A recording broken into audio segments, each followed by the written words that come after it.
국민 라디오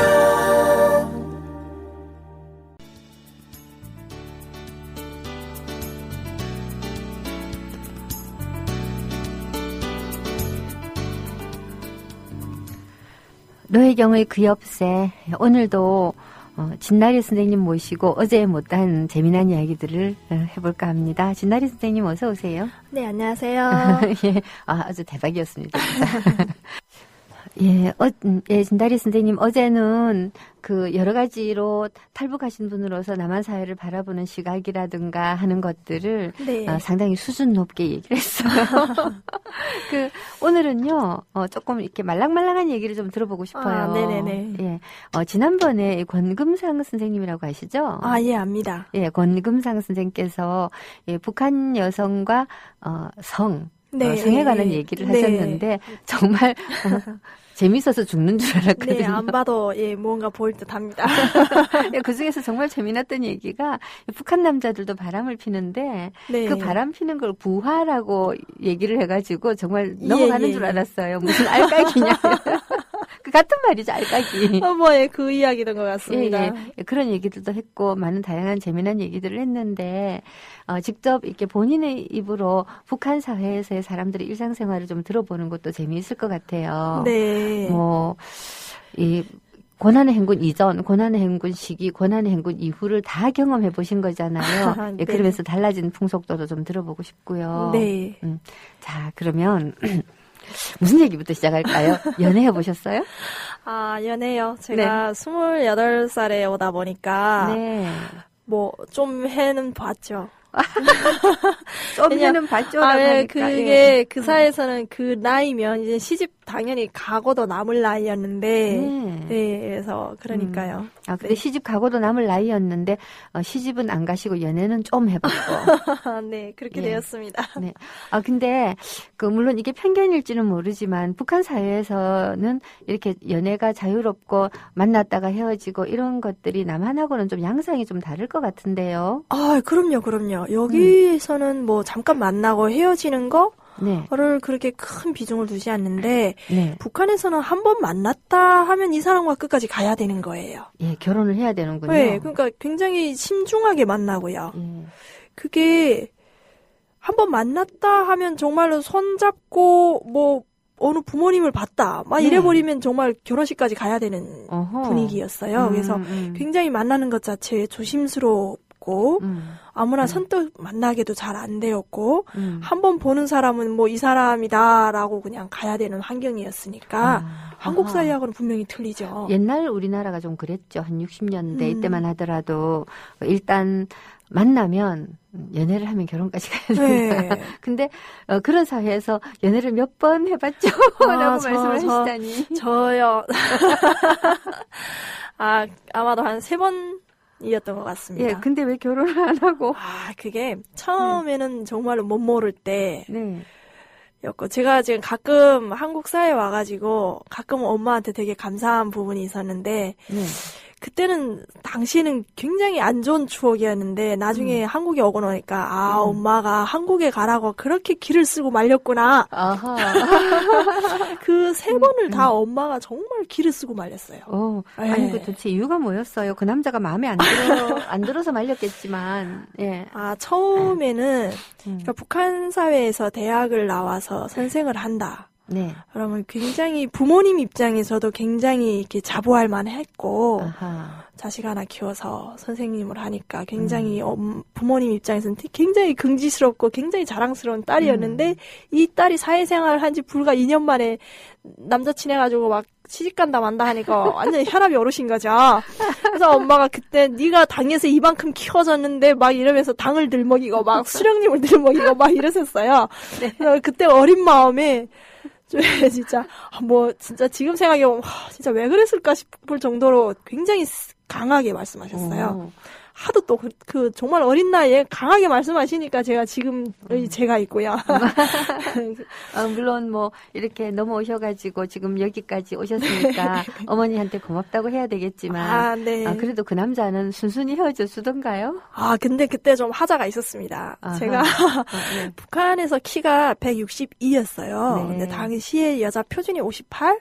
큰 키였군요. 아이, 그럼요. 네. 그래서 큰 키가 아니라 여자치고는 엄청 큰 키였습니다. 엄청 큰 키. 네, 사회에서는 잘 보일락 말락하는 정도의 정말 큰 키였는데, 이 큰 키 때문에 학교 다니던 그 전 기간 굉장히 큰 키 때문에 수모를 많이 당했습니다. 아니, 키가 크다고 수모를 당했어요? 진짜. 남자들 키 큰 건 또, 그래, 남자겠거니 한데, 이게 여자가 크니까, 이게 허우대가 말갈량이처럼 길어가지고, 라는 말은 일상이었고요. 맨날 전주대, 전봇대. 아니면 체육을 했냐. 겨우 162 가지고. 근데 162가 흔치 않았습니다. 그래서 아무튼 어릴 때 공부할 때 시력이 좀 안 좋아서 앞에 앉으려 치면 이 뒤에 앉은 조그만 친구들이 안 보인다, 숙여라, 엎드려라 막 이렇게 별의별 수모 다 고생하셨네요. 네, 많이 고생해요. 줄 설 때는 맨날 키 큰 놈 맨 뒤에 가라. 뭐 맨 뒤에 가는 건 좋았습니다. 근데 워낙 잘 보이니까 맨날 지적당하고. 나중에는 엄마조차도 화가 나서 막 뭔가 이렇게 막 욕을 할 일이 있으면 키까지 싸잡아서 다 욕하셨습니다. 아무튼 그 키에 대한 억울함, 서운함이 굉장히 많이 있었는데 한국 사회에 와서는 좀 편안합니다. 근데 여튼 그때 처음에 사귀었던 친구가 저보다 키가 좀 작았어요. 저런. 네, 남자치고 작았는데 엄마가 그래서 더군다나 또 이것저것 안 좋던 찰나에 키까지 싸잡아서 같이 욕해버리는. 딸이 키가 커서 욕을 먹더니 키가 작아서 이번에는 남자가 욕을 먹었군요. 그래서 같이 싸잡아서 막 뭐라 하셨고 두 번째는 그때는 좀 그 케이스는 안 좋았는데 그 제대군인이었어요. 제대군인. 그 왜 시에 많이 나오는 제대군인. 국가에서 권장하잖아요. 그런 결혼을. 그런데 거기 문제가 있는 게 이게 사회적으로 이 문제는 굉장히 많이 나와요. 그러니까 제대군인들 보통 군대 가면 13년, 만 17세에 고등학교 졸업해서 네. 그때만 해도 11년제니까 북한에서 여기처럼 소학교가 6년제가 아니라 4년제다 보니까 2년 먼저 졸업하면 만 17세에 졸업을 해서 그때만 해도 만 13년 동안 군복무하면 만 30에 제대란 말이에요. 30에 제대죠. 네. 그래가지고 대학을 빨리 와봐야 28, 9. 그때 입당하고 바로 추천받으면 28. 그러니까 보통 28에서 30짜리가 대학을 오는데 이 부모님들도 또 자식 고이고이 길러가지고 이 녀석이 군대 갔다가 30이 돼서 제대되면 부모님들도 굉장히 기대를 많이 하는 거예요. 게다가 똑똑해서 대학까지 추천받았다 하면 동네 경사. 근데 아들이 오니까 또 결혼도 해야 되고 하니까 일찌감치 동네에서 괜찮은 여자 하나 손 봐가지고 눈독 들였다가 이 아들이 오자마자 결혼식을 해버린 거예요. 네, 결혼을 이미 했던 남자였군요. 근데 이 아들이 결혼과 동시에 대학을 추천받아서 오다 보니까 타지에 와서 시내에 와서 결혼 생활 하다 보니까 집에는 거의 안 가고 그리고 이 시내 생활을 하다 보니까 더 좋은 사람이 많이 보인단 말입니다. 해가지고 그때 케이스는 굉장히 좀 안 좋은 거였어요. 그건 정말로 부모님이 반대할 만하네요. 그거는 반대할 만하죠. 네. 결혼한 사람들 처음엔 모르셨군요. 몰랐죠. 그거는 그 지방에 있는 사람이 결혼했는지 말았는지 그거는 알 길이 없는 거죠. 그렇죠. 총각이라면 총각인가 하죠. 근데 아무튼 그거는 바로 그 주변에 친구들이랑 그 지역 사람들이 있어가지고 바로 알게 됐죠. 그러니까 그거는 바로 되었고. 깨질만 한 거고. 그리고 세 번째는 그야말로 나이가 들어서 이제는 시집 갈 때가 이제 너무 지났고 해서 이제 시집을 가야 되겠는데 이게 선생님 노릇만 하는데 먹고 살 수는 없고 그래서 이게 장사도 나도 해봐야 되지 않나. 라고 하다가 여기까지 온 거예요. 그러니까 세 번째 케이스는 굉장히 또 안 좋게 된 거죠. 결과적으로 그러네요. 근데 어쨌든 북한 사회에서도 연애를 여러 번 할 수 있다라는 하나의 사례로서. 근데 저 제대군인 이야기도 나왔고 그리고 왜 그 만나면 결혼까지 가는 그런 풍속 얘기도 하셨는데 이게 사실 우리나라에서도 옛날엔 좀 그랬어요. 근데 만나면 결혼해야 된다라고 생각하는 뭐 심지어 어떤 남학생이 자기한테 이뻐가지고 여기다가 입을 쪽 맞춘 거예요. 그랬다고 나를 책임지라 막 이런 얘기도 하고 제가 대학교 다닐 때만 해도 그 정도 사회였으니까 근데 뭐 그런 어떤 풍습으로서 그런 건 가능한데 이런 얘기를 제가 읽은 적이 있어요. 그 성해랑이죠. 성해랑이 쓴 등나무지. 거기에 보면 그 사람들이 결혼을 할 때 결혼 허가를 김정일이 직접 사인을 해서 내주기 때문에 결혼을 못한 사람들이 너무나 많이 밀려 있었다. 그런 상황에서 자기 딸도 결혼을 못해가지고 이렇게 있는데 그 김정일이 어느 날 그 괜찮은 남자 있으면 한번 찾아봐라. 네네네네. 그런 얘기가 나와요. 그거는 호의국 남자들 경우에 군대를 갈 때 초모로 할 때 집안 경력 그리고 인물 체격 그리고 학력 수준 이런 걸 다 따져서 호의국이라고 해서 데려가요. 그거는 대부분 키가 170 지납니다. 그리고 여자들 경우에는 우리가 굉장히 어릴 때부터 초등학교 입학할 때부터 그 도당 옷가에서 나와서 이렇게 학생들을 주시해보고 괜찮은 친구들을 점 찍어두고 초등학교, 중학교, 고등학교, 대학까지도 계속 꾸준히 그 학생을 지켜보면서 주변의 다른 학생들도 또 이렇게 봐요. 아하. 그리고 대부분 중학교를 졸업하면 정말로 잘 자라난 친구, 잘 자란 사고 없이 무탈하게 정말로 예쁘게 자란 친구들은 중학교 졸업하고 데려가는 케이스가 있는가 반면에 어디로 데려가요? 저는 옷가라에서 평양으로 가는 거죠. 옷가로, 옷가. 그러니까 뭐, 무용단도 하고, 뭐 접대도 하고, 청소도 하고, 평양 아무튼 그, 정부 부처에서 일하는 친구들은 옷가라고 하죠. 뭐, 교환수도 있고, 서기도 있고, 그건 굉장히 여러 가지. 쉽게 말해서 다양한 여성 공무원. 그렇죠. 공무원이죠. 굉장히 여기사에서는 뭐, 그게 기쁨조라고 좀 오보하는 부분도 있긴 하지만, 그런 측면이 있는데, 그게 대학생도 또 뽑아가는 게 있어요. 그때에는 대학에 내려와서 1년에 뭐 한 번씩 와서 그 쭉 보고 이렇게 졸업하면 데려가는 것도 있는데. 그러니까 외모뿐만 아니라 뭐 성품이라든가 능력 이런 것도 그걸 전반적으로 다 봅니다. 근데 제일 먼저 보는 게 아무래도 집안이죠. 집안. 네, 집안을 제일 먼저 보고 그다음 외모를 보고. 그게 왜 그러냐면 초등학교 때부터 봤다가 나중에 성장하면서 다치는 경우가 있잖아요.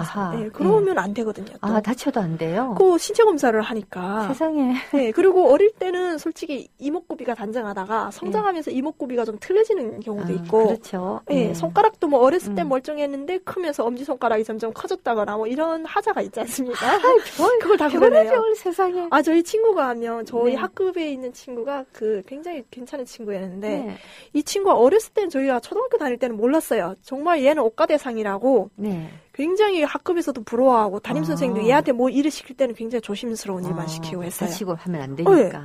근데 중학교 때 만났는데 야, 그래, 너 이제 졸업하면 옷가 가겠다. 그래서, 부러워라, 막 이랬거든요. 실은 옷가라면 부모님 세대들도, 이거 진짜 잘 된 거라고. 네. 그런데 어느 날 눈물 뚝뚝 떨구면서 못 가게 됐다고 막 발버둥 치는 거예요. 그래서, 왜? 너 어디 상했어? 다쳤어? 막 했더니, 엄지손가락이 그 유전이에요. 제 손가락처럼. 이게 아빠로 닮아서 애가 어렸을 때 몰랐는데 이게 엄지손가락이 점점 이게 굵어져가지고 그게 하자. 엄지손가락 굵어지면 재주 좋다고 그러는데.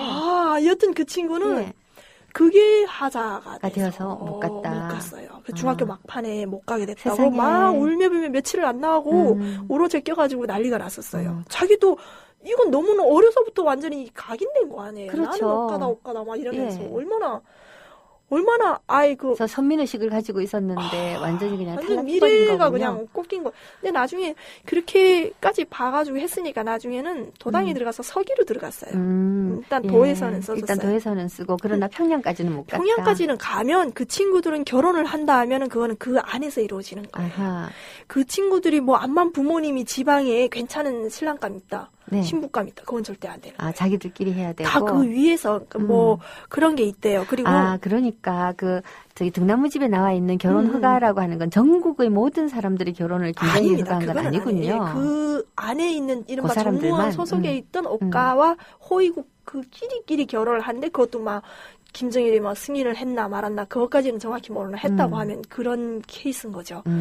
그래서 옷가생 경우에는 대부분 위에서 결혼을 하고 정말 위에서 생활을 잘 못해서 내려온 케이스는 그렇게 많이 못 봤어요. 옷가. 근데 호위국 계열은 그냥 총각으로 제대되는 경우들은 꽤 있었어요. 그러면 그런 사람들은 또 지역에 내려와가지고서 그건 또 지역에서 도당에서 또 특별히 관리를 해요. 결혼하면서 사고도 치고 그러겠네요.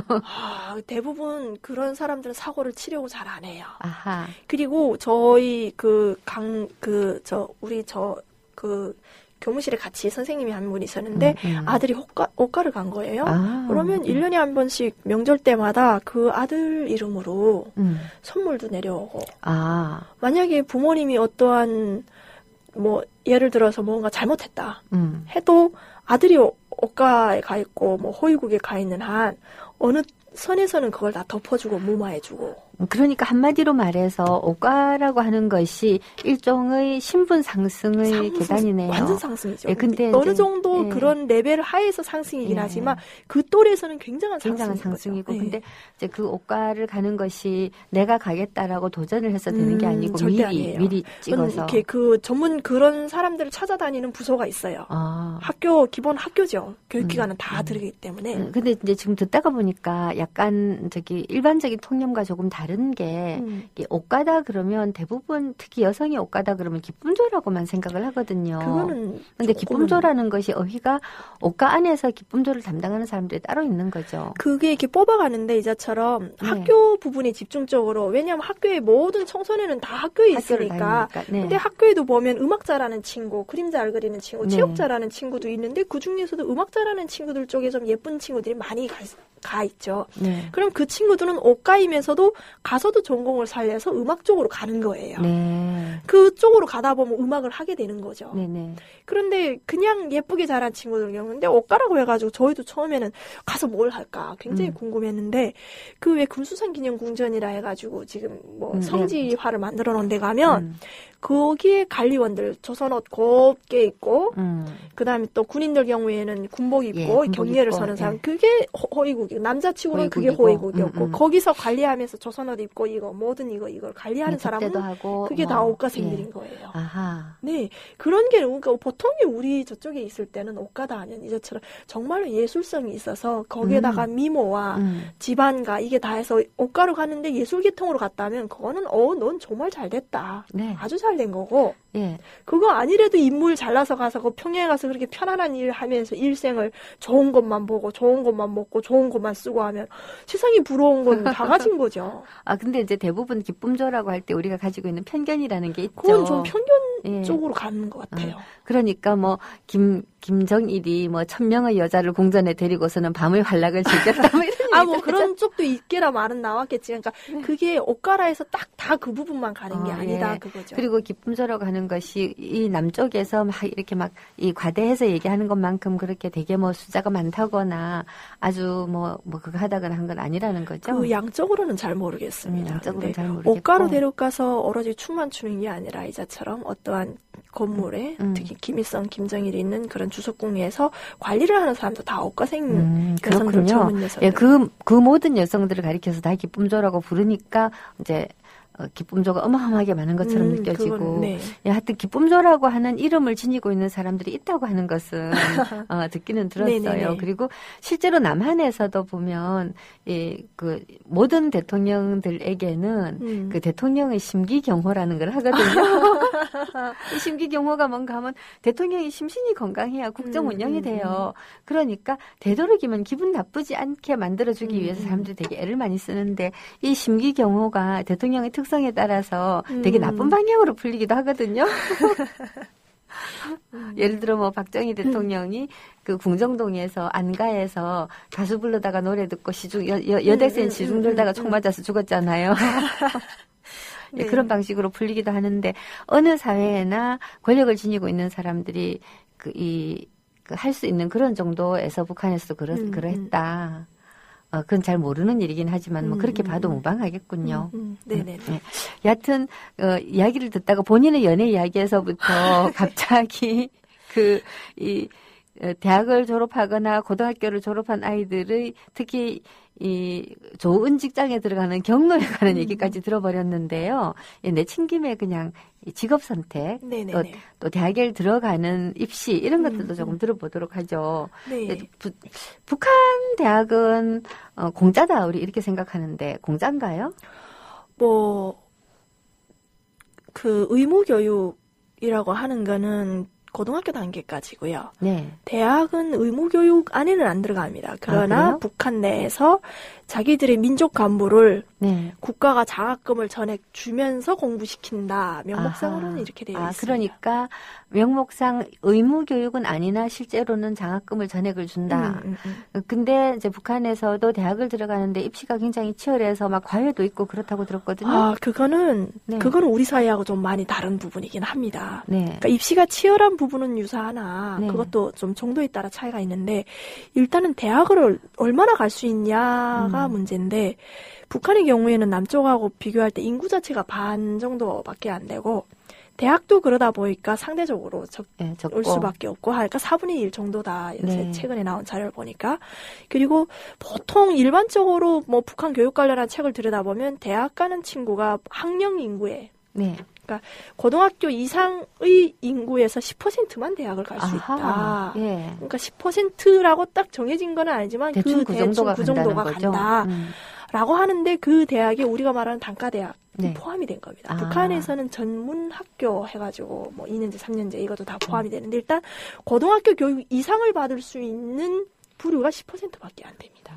하다 보니까 당연히 나머지 90%의 생사가 갈리는 문제니까 그렇죠. 이게 민감한 사안이 아닐 수밖에 없어요. 북한에서도 말하자면 옷가루 뽑혀 올라간다든가 하면 그 신분 상승을 하게 되는 셈이 되는데 원래 타고나기를 집안이 좀 좋아야 되겠지만 그렇지 않은 사람들에게 입시를 통해서 대학을 들어간다고 하는 건 또 한 번의 상승의 기회가 되는 건가요?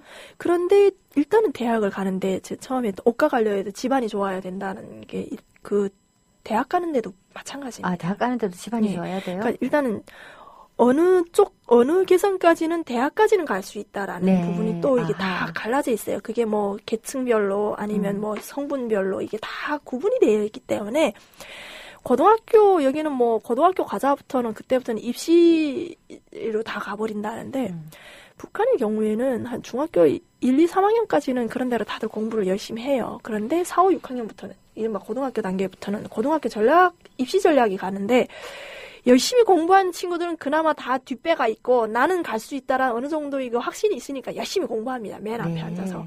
근데 맨 뒤에 앉아서 그냥 띵깍띵깍하고 그냥 수업이나 채우고 시간만 채우고 하는 친구들은 나는 공부에는 관심이 없고 아예 군대로 가거나 아니면 내가 암만 길을 써봐야 우리 집안은 대학을 못 간다더라. 벌써 이게 집안의 내력으로 나와 있는 게 있어요. 북한이 생각보다 굉장히 신분 사회네요. 그럼요. 그거는 그래서 첫째로 말하는 게 신분을 먼저 말하는 거잖아요. 그러니까 출신 성분을 먼저 말하는 거기 때문에 그거는 이 사회가 이제는 몇십 년을 오는 과정에 그게 이제는 다 까질 대로 다 까졌기 때문에 어중간한 애들은 벌써 중학교 단계 오면 내 집안이 어디까지 갈 수 있다라는 걸 알아요. 부모님들도 너 대학 충분히 갈 수 있는데 너 왜 공부 안 하고 노동자가 되겠냐, 농민이 되겠냐 이래버리면 당연히 동기부여가 되는 거죠. 그렇죠. 그런데 암만 공부 잘해봐야 야 너는 공부 잘해봐야 이렇게 공부 잘해봐야 넌 노동자야. 뭐 그렇게 말하면 애 기죽이는 거고 그렇다고 막 길을 써봐야 갈 수 있는 학교가 그것도 정해진 거죠. 그러니까 나중에 대학을 나와도 신분 상승이 되는 케이스가 있고 대학을 나와도 그냥 형태 유지가 되는 케이스가 있는데 공부를 정말로 잘하는데 집안이 좀 안 좋다. 그럴 때는 또 북한이 김일성이 또 언젠가 동료계층이라 해서 다 척배하지 말고 끌어들여야 된다. 뭐 이런 게 있었습니다. 고난행군 이후에는 또 김정일이 옛날에 과거에 뭔가 그게 있었더라도 현재 당에 충실하면 됩니다. 뭐 또 이랬어가지고 한 번씩 풀어주는군요. 한 번씩 풀어주고 그때면 때가 맞으면 또 대학에 가서 공부를 잘하니까 이공계 계열로 가가지고 또 배치받으면 뭐 수련님과 당에서 우리 가정을 이렇게 과거를 청산하고 계산 안 하고 우리 아이를 이렇게 쏘준다. 이게 얼마나 감사한 노릇이냐. 이렇게 또 돼버리는 거예요. 그렇군요. 네. 근데 대부분의 그러니까 일단은 대학으로 갈 부류가 일찌감치 정해지는 거예요. 그 안에서 입시 경쟁이 일어나는 거예요. 지금 우리 사회가 지나치게 대학을 많이 가고 우리는 지금 한 남학생의 75%, 여학생의 68%가 대학을 가요. 학령기에서. 그러니까 어마어마하게 많이 대학을 가는 거죠. 대학을 안 가는 사람이 드물어요. 네네네, 그러죠. 이런 사회에서 정말 입시 경쟁도 치열하고 사실 대학이라고 하는 게 이제는 신분 상승의 사다리라기보다는 탈락하지 않기 위한 의뢰에 거쳐야 되는 탈락하지 않기 위한 어떤 그런 것들이 되어서 굉장히 인플레가 됐거든요. 제가 고등학교에서 대학을 들어갈 때만 하더라도 그때 아마 한 10% 정도 간 것 같아요. 여학생은 더 적게 가고 여학생은 그러니까 내가 58년생인데 우리 학교에서 대학을 되게 많이 갔어요. 그래서 나는 대부분 대학 가는 줄 알았거든요. 그랬더니 나중에 보니까 부산에서 대학을 제일 많이 간 학교더라고요. 좋은 학교 나오셨네요. 아니 이제 추첨제 때 그러니까 이제 학교가 학생들이 모두 대학을 가야 된다고 생각을 하다가 보니까 좀 이 가정 형편이 대학 가기 좀 힘든 아이들 네. 또는 공부를 좀 하기 싫은 아이들도 그냥 묻어갖고 대학을 가야 되는 거예요. 근데 이게 이제 드문 일이었고 이때부터 차츰 대학 가는 숫자가 늘어나기 시작을 해가지고 나중에 80년대에 졸업 정원제 시절이 되면 10배로 바뀌거든요. 이제 그게 과외도 너무 심하고 너도 나도 대학을 가려고 하니까 이렇게 이제 했는데 그때부터 대학을 간다는 게 아까 제가 말씀드렸던 것처럼 상승의 기회가 아니고 탈락하지 않기 위한 기회가 되었는데 북한은 여전히 지금도 대학이라고 하는 게 소수들이 가기는 하지만 대학을 간다라는 게 신분 상승의 기회는 아니다. 예. 신분 상승의 기회인 거죠. 아, 그래요? 근데 그게 어떠한 층에서 가냐에 따라서 어떤 경우에는 아닌 경우가 있는 거죠. 이제처럼 그 왜 어떠한 이제처럼 국가에서 이른바 배려겠죠. 근데 대부분 그 대학을 가는 게 북한 내에서는 여전히 신분 상승의 길이기도 합니다. 그러니까 같은 계층 안에서도 대학을 간 사람의 입지가 대학 가지 않은 사람보다 높아진다는 거죠. 그럼요. 야, 그렇게 따지고 본다면 우리 그 진나리 선생님이 대학을 졸업해서 더더군다나 교훈까지 됐다는 건 부모님이 정말 자부심을 가질 만한 일이네요. 10% 안에 드는 게 실은 어렵습니다. 지금 북한에서는 여전히 학력고사를 하는데 저희 때만 해도 성적 순위로 해서 대학 추천을 할 때였어요. 성적 상위권은 중앙대학. 그리고 어느 정도 기본은 지방대학. 좀 하부류는 전문대학으로 이렇게 가곤 했는데 중앙대학생의 경우에는 시험을 쳤다가 만약에 떨어지면 지방대학 시험 일자가 조금 늦어요. 그러면 시험 안 보고 지방대학에 갈 수 있습니다. 왜냐하면 중앙대학 갈 정도의 실력이었으니까. 그러나 지방대학을 시험을 쳤는데 떨어져 버렸다. 라고 하면 여기는 재수가 없습니다. 재수가 없어요? 네. 4월이 걸린 문제입니다. 그러네요. 그러니까 이 고등학교에서 이 친구를 대학에 추천하냐 마냐라는 문제도 신중하게 생각해야 할 수밖에 되네요. 없는 구조고요. 그러니까 이게 신경전인 거예요. 이거는 담임 선생님과 학부모들과 학생의 신경전인데 근데 또 학교마다 그렇다고 무제한 보낼 수는 없는 게 학교마다 또 대학 몇 개밖에 안 떨어지는 거예요. 그렇겠네요. 네. 그렇구나. 이상하다. 그러니까 학교를 배정 자체를 고등학교에다가 해주는 거예요? 네. 그러니까 너희 중학교에는 저희 때는 중학교였으니 지금은 고급 중학교라고 하는데 너희 중학교에는 뭐 지방대, 교대 4대, 교대 4명, 4대 2명, 의학대학 3명 이렇게밖에 안 오는 거예요. 아예 그냥 TO를 정해주고 그것도 또 한 번 시험 쳐서 떨어지면 이건 재수가 안 되는 거니까. 그러면 이거 추천하는 사람도 정말 신중을 기하는 거예요. 오히려 중앙대학 보내는 거는 여유가 있지 않습니까? 떨어져도 지방대학 갈 수 있으니까. 갈 수 있으니까 얘들은 신경을 안 쓰는데 이 반지뿌리 대학이 그래서 실력이 아주 좋거나 아니면 집안에 빽이 강하거나 그런데도 뭐 대학이 고생해봐야 5개밖에 안 되는데 이 중학교 태생이 가겠다는 친구가 다 7명이다. 이래버리면 2명은 어떻게 합니까? 이 또 신경전인 거예요. 그래서 미리 저희 때는 그것도 있었어요. 여기 뭐 학군 따라간다고. 근데 지방에는 아무래도 시골에 가면 암만 이거를 TO를 줘봐야 공부를 잘 안 하는 게 있고 실력이 떨어지고 하니까 일찌감치 졸업 2년 전에 이 친구를 그 시골 학교로 보낸 거 전화해가지고 여기 그거 있지 않습니까? 학군 따라 이사가 학군 따라 이사간 거죠. 그래서 그 친구 경우에는 여기서는 암만 해도 벌써 학년이 올라갈수록 지금 누가 대학 갈 수 있냐 이거 다 이게 보는 거예요. 근데 이 학교는 아무래도 이게 갈 대상들은 쟁쟁한데 학교 수는 몇 개 안 된다. 일찌감치 시골로 2년 동안 보내는 거죠. 아니면 저 평양에 있는 친구가 이 조인의 그 시내 중학교에 오는 거예요. 1년 전에 전학을 와버리는 거예요. 그러면 지표는 저 평양에서 내려보냅니다. 저 학교에. 그러면 이 친구가 전학 왔는데 실력은 우리 학교 내에서는 또 그만하면 괜찮아요? 그럼 그걸로 굿들어 해서 평양 찍고. 왜냐하면 평양시 내에서도 이게 어마어마한 경쟁이 붙으니까. 그러니까 조금 이렇게 내신을 좀 더 잘 받을 수 있는 학교로 가는 거군요. 그걸로 가는 거예요. 와우. 그게 정말 심각했어요. 왜냐하면 여긴 재수가 없기 때문에. 그 떨어졌다 하면 내 문건이 하루아침에 간부과에서 노동지원과로 가버리는 거예요. 노동과로. 그러면 내 신분이 이 학교를 졸업하면 노동자가 되는 거예요. 대학생으로 사무원이 공무원 이른바 공무원이 되는가 그냥 일반 노동자가 되는가 여기서 그냥 바로 갈려버리니까요. 우리 이야기를 하다가 보니까 네. 거의 30분을 그냥 내리 다리로 얘기를 했는데 저는 너무 재밌게 들었습니다만은 우리 조합원들께서는 어떻게 들으셨는지 좀 쉬고 갑시다. 네네네. 예, 노래를 한 곡 듣도록 할게요. 예, 역시 북한 노래 뭐니 해도 남한에서 가장 유명한 북한 노래는 반갑습니다. 네. 반갑습니다. 자, 이 반갑습니다. 이 노래를 북한에서도 많이 들었나요? 많이 듣죠. 이거 반갑습니다는 예. 그냥 노래 모임을 한다 하면 한 번은 무조건 나오는 노래입니다. 그리고 특히 그 왜 13차 청년학생 축전 이후에 네. 임수경 대표가 오고 나서 남북이 뭔가 모임을 많이 하고 왔다 갔다 많이 하고 할 때마다 그냥 의례적으로 들리는 노래. 그렇죠. 늘 나오죠. 네. 예. 예, 남쪽에서도 반갑습니다. 아이, 뭐, 남쪽, 반갑습니다. 여기서 노래방 가서도 반갑습니다 노래는 뭐 충분히 찾아 불러도 되니까요. 아마 북에서 그거 작사, 작곡하신 분들, 남쪽에서 저작권료 받으면 정말 팔 잡힐 것 같아요. 그럴까요? 진짜 그것도 돈 모아놨다가 줘야 될 것 같은데요. 그렇네요. 예. 여하튼, 이야기를 듣다가 보니까 남한이나 북한이나 똑같이, 같은 조선 사람들이 사는 동네라서 그런지 뭔가 좀 구조적으로 비슷하다는 느낌이 드는데요. 많이 비슷합니다. 예. 학교 입시는 이제 그렇다 치고, 대학을 졸업하고 난 다음에 진로도 역시 말하자면 이미 중고등학생 시절부터 이미 거의 대부분은 정해져 있다라는 얘기네요.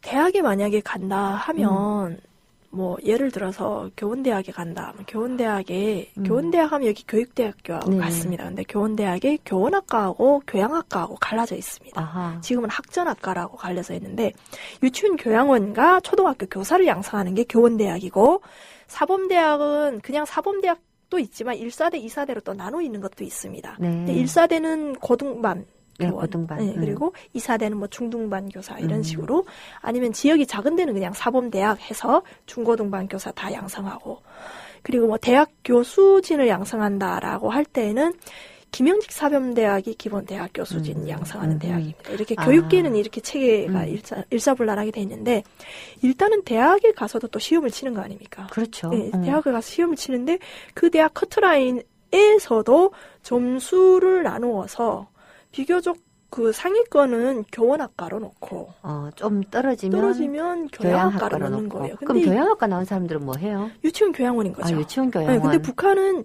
유치원 높은 반, 학전 높은 반도 의무교육 그 11년제, 지금은 12년제에 들어가기 때문에 그것도 굉장히 큰 비중으로 다루는데 이게 본인이 원하고 본인이 소질이 있는 친구들이 교양학과를 가야 돼요. 왜냐하면 거기는 춤 노래가 기본이에요. 아하. 그래, 춤 노래가 기본이니까 그러니까 동작도 잘해야 되고 노래도 있어요. 애들 가르치는데 그럼요. 사람들이 가야 되네요. 그런데 이제처럼 점수제로 해버리면 이게 천상적인 음치, 몸치가 가버리는 경우도 있어요. 그럼 어떻게 해요? 근데 그렇다고 내가 싫다. 라면 노동자가 되는데 어떡합니까? 가야 되네. 그냥 가야 되는 거예요. 근데 그렇게 돼서 유치원을 가면 유치원에서 정말 원장님한테 구박 되게 받겠는데요. 근데 어쨌거나 학교를 졸업하다 보면 그 몸이 이제는 내가 할 일은 이거고 배치받아도 나는 유치원을 배치받는 거예요. 여기처럼 뭐 교육대학교를 나왔다고 해도 바로 교원이 되는 게 아니더라고요. 또 뭔가 그렇죠. 시험을 쳐서 그다음에 가는데 북한은 그건 아니에요. 졸업하면 바로 도당 간부과, 시당 간부과, 중앙당에서 이렇게 이 친구는 어디 가라고 바로 배정해 주는 거예요. 만약에 배정이 됐는데 안 갔다. 이래버리면 6개월 동안 계속 와라 했는데 안 갔다 이래보면 그냥 문건이 또 노동과로 가버리는 거예요. 아하, 그러니까 안 갈 수도 없네요. 안 갈 수도 없는 거예요. 특히나 당원이다. 당생활 한 달을 안 했다가 큰일 나버리는 거예요. 안 갈 수가 없는 구조예요. 그러네요. 그게 북한에 대해서 사람들이 장점이다라고 생각하는 것들 중에 한 가지가 배급을 준다는 거고요. 그리고 또 한 가지가 실업자가 없다라는 건데. 북한이 굉장히 이렇게 자신하는 부분이긴 한데. 근데 듣고 보니까 이상 무섭겠네요. 그러니까 이제처럼 모든 학령 인구를 대학 추천하는 것도 국가가 다 계획하에서 하고 나머지 이렇게 생산돼서 나오는 그 졸업생들도 결국엔 다 국가의 계산안이 다 들어가 있다 보니까 당연히 다 이렇게 자기네가 배치하는 거죠. 그러다 보니까 뭐 실업자가 없는 세상이다. 이렇게 하는데. 말은 그렇게 하는데 저는 이런 생각이 드네요. 배급을 제대로 주지 못해서 배급 제도가 붕괴되었을 때 사실 그게 고난의 행군 아닙니까? 네네네. 결국 국가가 이미 밥을 먹여주기로 약속했던 걸 지키지 못했기 때문에 굉장히 이제 국가상 위기를 맞은 건데 직장을 만들어주지 못했을 때는 어떤 분란이 일어날 수 있을까요? 그거는 지금은 잘 모르겠습니다. 여전히 지금도 배치는 국가가 하고 있으니까요. 아, 배치는 국가가 그런데 하고 있고. 사람들이 일부러 안 나가버리는 거죠. 아, 이제는 국가가 나가라고 하는 직장을 사람들이 안 나가는 경우는 있는데 네. 그래도 여전히 직장을 만들어준다는 그렇죠. 거죠? 명목상은 다 배치가 되어 있는 몸입니다. 아, 그러면 노는 사람은 없나요? 그 여성들 경우에는 놓을 수가 있습니다. 어떤 경우에 놓냐면 결혼을 해서 전업주부가 된다. 아, 전업주부도 일종의 배치예요? 아니죠. 그거는 근데? 직장 생활을 하다가 결혼 생활을 할 거 아닙니까? 네네. 그러면 그때부터는 직장 생활에서는 떨어져 나와서 동해에 소속이 되는 거죠. 본인이 나는 계속 직장 다니겠다고 해도 그래요? 아, 그때는 직장을 다닐 수가 있는 아, 거죠. 그러니까 본인이 전업이냐 직장을 선택할 수 있군요. 그 경우에는 이렇게 뭐 그거는 결혼한다면은 가정주부가 가정 환경을 따라가는데 네. 지금은 사람들이 직장 나가봐야 뭐 이게 차려지는 게 없으니까 그냥 알아서 다 가정주부로 등록하고 하는 경우가 그리고 시장 나가서 시장 장사하고 네. 그렇게 되는군요. 네. 그 외에 영화를 하나 봤는데요. 엄마를 깨우지 마라. 아, 네네네. 그 북한에서도 인기 있었나요? 그 영화가? 제가 그거는 나온 다음에. 다음이었어요. 네. 근데 그 엄마를 깨우지 마라. 그 영화에 보니까 말하자면 쌀로 애들 분유를 만드는 연구였던 것 같아요. 이게 왜 우유가 부족하니까 네네네. 애들 분유를 만들기 위해서 탄수화물, 그러니까 곡식에서 이제 분유를 만드는 연구인데 여성 연구원 둘이가 연구를 하다가 한 명이 결혼을 해서 나가버려요. 네네네. 근데 이제 평양에서 상류사회에서 사는 거죠, 이 친구가. 네. 네, 그러니까 이 연구원이 그 친구에게 같이 연구를 하자고 설득을 하러 갔다가 굉장히 마음을 상하고 돌아오는 장면이 있거든요. 마음을 다치고. 네네. 난 이렇게 지금 편안하게 살고 있는데, 그러니까 이 이제 연구원의 입장에서 볼 때는 아이들을 위한 그 무슨 저지라고 부르더라고요. 네네. 이제 그거를 생산하는 일이 얼마나 중차대한 과업인데, 지 하나 행복하게 산다고 해서 나와서 연구원에 나와서 일을 할 생각을 안 하고 나중에 그 친구가 와요. 오긴 오는데. 뭐 북한 영화의 스토리가 뻔하죠. 북한 영화에서는 그런 얘기를 듣고 크게 깨우친 바 있어서 돌아오잖아요. 근데 이게 여성의 선택이었군요. 여성의 경우에는 이자처럼 결혼이라는 나름의 숨쉴 공간은 있습니다. 근데 남자의 경우에는 네. 그게 여성보다는 폭이 넓지 않은 거죠. 근데 그렇다고 해가지고 그 영화에서처럼 결혼했던 여성이 자기의 과거 일자리로 돌아가고 하기는 쉽지 않겠죠? 돌아가는 건 쉬워요. 돌아가는 거 쉬워요? 왜냐하면 나의 전직으로 돌아가는 거잖아요. 네. 그거는 그러니까 당분간 결혼으로 인해서 그 직업을 떠나 있었는데 본인이 다시 돌아가기를 희망한다 라고 하면 돌아갑니다. 근데 전업주부가 되게 되면 배급이라든가 이런 데서 불이익을 받진 않나요? 당연히 배급 양이 줄어들죠. 그러니까 원래는 근무를 하면 뭐 보름에 한 번씩 배급표가 나옵니다. 네. 그게 세대주 앞으로 배급표가 딸려 나와요. 그럼 아이가 생기면 아이까지 하면은 그 배급표가 아빠 거, 엄마 거, 딸 거 이렇게 세 장이 붙은 게 아버지 이름으로 지급이 되는데 한 달에 2번. 근데 배급 주는 날짜는 14일이에요. 네. 보통 30일, 31일인데 14일을 주는 거예요. 14일, 14일, 28일. 거를 남은 사흘은 뭐 모르겠습니다. 했는데 뭐 이제쯤 직장인인 경우에는 700g. 네. 그런데 직장인을 하다가 가정주부로 돼버렸다. 그러면 사회적 활동이 적어지니까 300g. 근데 학생은 또 이게 학년이 올라가면서 g수가 늘어갑니다. 뭐 400g, 500g 뭐 이렇게. 그리고 힘든 일을 한다 하면 900g. 이게 그람으로 차이가 나는데. 근데 가정주부한테는 그게 이제 그람이 푹 떨어지는군요. 그렇습니다.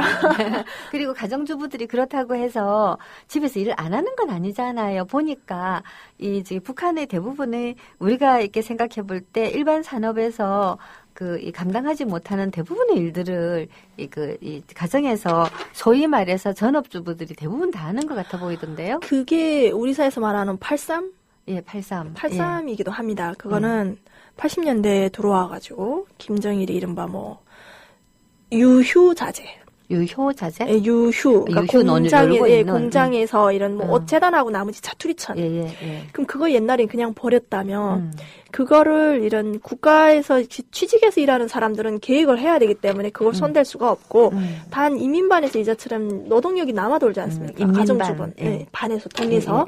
그러면 그 동에 보면 옛날에 뭐 재봉 잘하던 사람, 선생님 하던 사람, 별의별 사람 다 있을 거 아닙니까? 그렇죠. 가정주부. 네네. 그러니까 이 아까운 노동력을 놀리지 말고 이민반 내에서 이른바 협동조합을 만들어서 이런 거를 받아와가지고 거기서 받아와가지고 뭐 자투리천 해서 방석을 만들어 팔던가 앞치마 만들어서 직매점에 매매 내다 팔아서 자체 수입을 마련하라.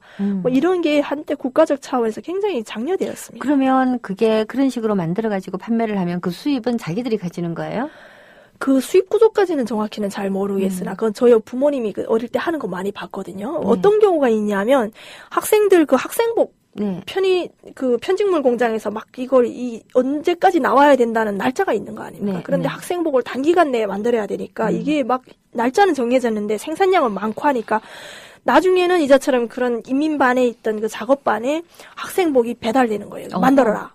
그래서 제가 그땐 초등학교 때였어요. 어머니가 한창 인민반에서 그 집에 재봉 있는 엄마들도 있으니까 한 집에 재봉 5대를 들여다 놓고 계속 하는 거죠. 여름 옷을. 그 옷을 이만큼 쌓아 집에 가면 막 자투리처럼 막 여기저기 널려다니고 막 난리가 났었어요. 근데 그때는 돈을 받은 거죠. 돈을 받고. 근데 그때 당시 월급이라 해봐야 몇 푼 안 됐거든요. 안 되겠죠. 돈 해가지고 무슨 뭐 얼마나 됐을까? 굉장히 적은 돈이죠. 근데 지금은 그거는 90년대 이전 소리고 지금은 그 사람들이 다 시장에 나가서 장사를 하는 거죠. 어느 누가 국가를 위해서 그러고 옛날 같으면 국가를 위해서 충분히 할 만했죠. 왜냐면 국가가 우리 생활을 다 보살펴 주니까. 기본 생활을 하기 아니 그럼요. 근데 지금은 그게 아니니까 이제 국가를 바라보다가 다 굶어 죽고 난리가 나버리는데 이건 이제는 내 운명은 그야말로 자력갱생이 되어버린 거예요. 하다 보니까 지금은 오히려 가정주부가 된 사람들은 대부분 다 시장에 나가기 위해서 가정주부를 한다. 그런 거죠. 아니면 직장 생활하는 여성들이 그렇게 이제 시장에를 나가고 가정주부가 시장에를 나가고 하면서 북한 내부에서 여성의 사회적 지위가 많이 올라가고 그리고 이제 말하자면 그 관광 가부장제 체제의 균열이 일어난다라고 기대하고 있는 남한의 여성학자들도 많이 계셨는데 연구를 해보니까 그거 아닌 것 같아라는 얘기들도 또 나오거든요. 아마도 그거는 잘 모르겠지만 일단 제가 보건대는 저희 주변에서 저희 같이 선생님 하던 분이 학교를 그만두고 결혼하시면서 그만두시고 시장으로 나가셨어요. 근데 저랑 같이 교원 생활을 시작하다 보니까 굉장히 가까웠고 해서 보면 어쨌거나 돈은 여자가 보니까 돈을 번다는 거는 주식을 여자에 의해서 벌어들인다는 말이에요. 그렇죠. 남편이 한번 직접 나가봐야 이거는 정치적 생명 때문에 오도가도 못하는 거고 나라에서 주는 건 없고 그 남편에게 하다 보니까 여자가 나가 보니까 자연스레 목소리가 높아질 수밖에 없는 거예요. 그거는 분명한 겁니다. 그러다 보니까 여자들 목소리가 많아지고 여자들이 딴 주머니 차기 시작하면 당연히 집에서 권위가 여자가 더 서는 거죠. 그러니까 그게 어떤 의미에서는 아니라고 보는지 그건 어떤 기준이 있겠죠. 근데 제가 보건대는 여자들이 위신이 좀 많이 올라가 있는 편이죠. 남자들에 비해서는. 그런데 그거는 좀 어느 직위에 있는 사람인가가 또 관련이 있는 거죠. 남편이 만약에 권력기관과 가깝고 뭔가 힘을 행사할 수 있는 쪽이라면 당연히 그건 남자 지위가 당연히 높은 거죠. 여자는 거기에 비교가 안 되고 오히려 남편 덕에 더 쉽게 벌어먹는 구조가 되니까 이때는 여자 목소리 커봐야 이고 보통이 노동자, 농민 이런 가정에서는 아무래도 여자가 벌면 사회에서 배급 주는 게 없는데.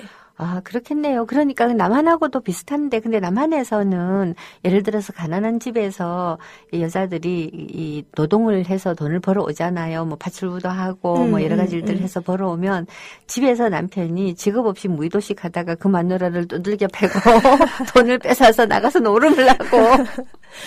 그런 사람들도. 북한에 그런 남자들 있어요. 북에도 있죠. 뭐 그게 이렇게 사회 전반에 나타나는 현상이라기보다는 가끔 나타나는 건데 북한에도 있죠. 근데 그런 사람들을 북한에서는 가만히 놔두나요?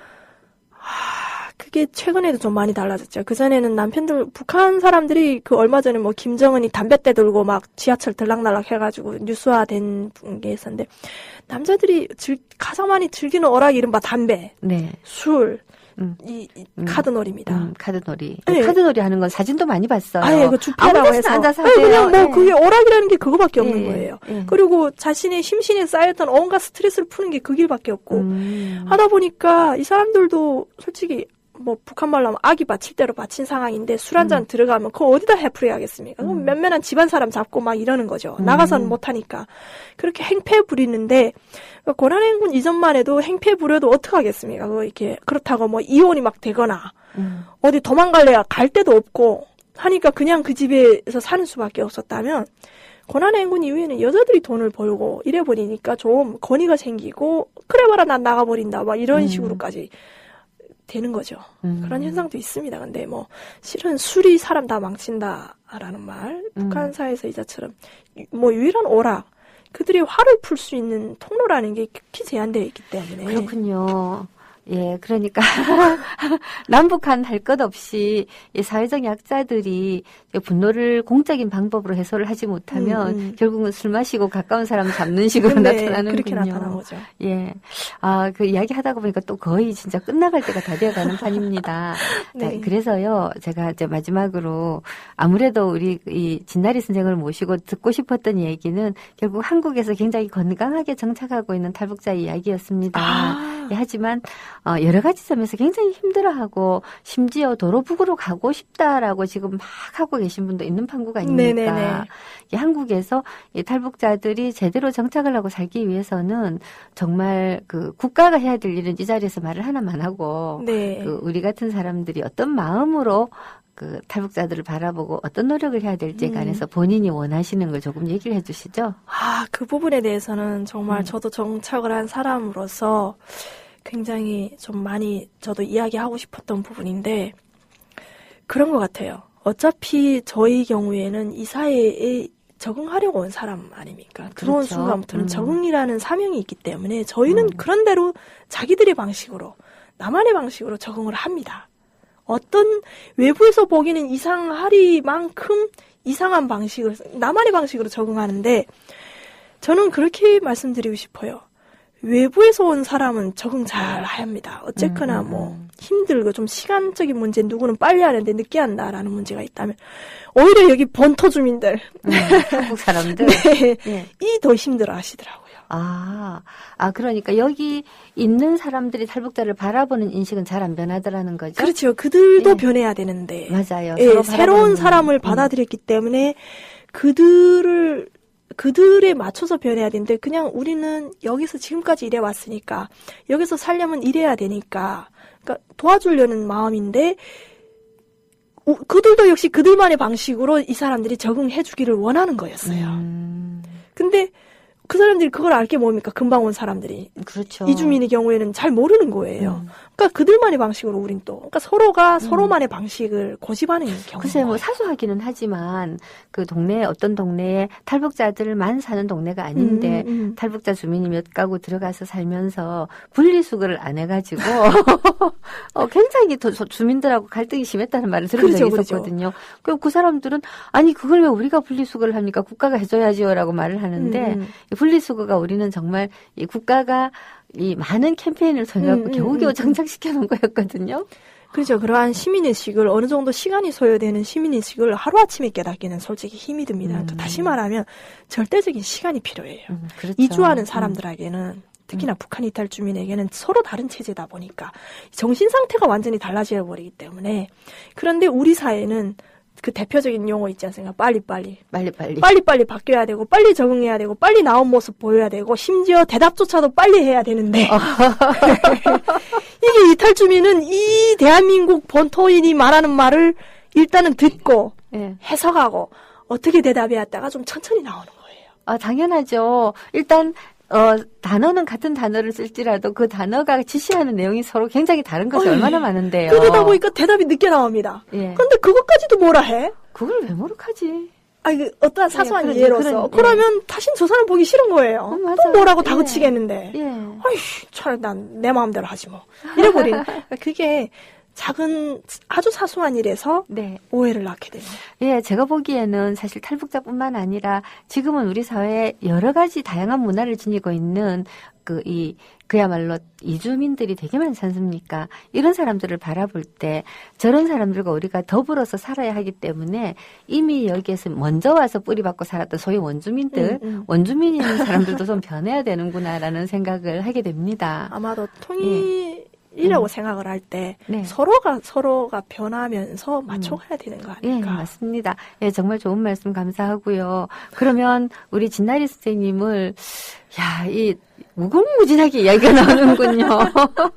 원래 연애 이야기 듣고 풍속도 좀 들으려고 했는데 너무 말이 많았던 것 같습니다. 아니 그렇지 않습니다. 네, 생활총알 좀 해야겠습니다. 그래 그 생활총알에 대해서 얘기할 틈은 없겠네요. 다음 기회에 한 번 더 모셔야 할 것 같습니다. 예, 다음 기회에 모셔서 생활총알에 관한 얘기도 좀 들어보고 싶어요. 인민재판이라고 하는 것에 관해서 좀 들어보고 싶고요. 네. 우리가 북한 얘기를 할 때 제일 많이 나오는 말 중에 하나가 북한식 인민재판 이런 거잖아요. 네네. 자, 긴 시간이지만 정말 길지 않게 짧게 재미있는 말씀을 많이 해주셨습니다. 예, 마지막으로 이 음악 들을 시간이나 있을지 모르겠지만 역시 북한 노래 또 남한에서 대선풍을 일으켰던 휘파람. 예, 들으면서 마치겠습니다. 예. 네, 감사합니다.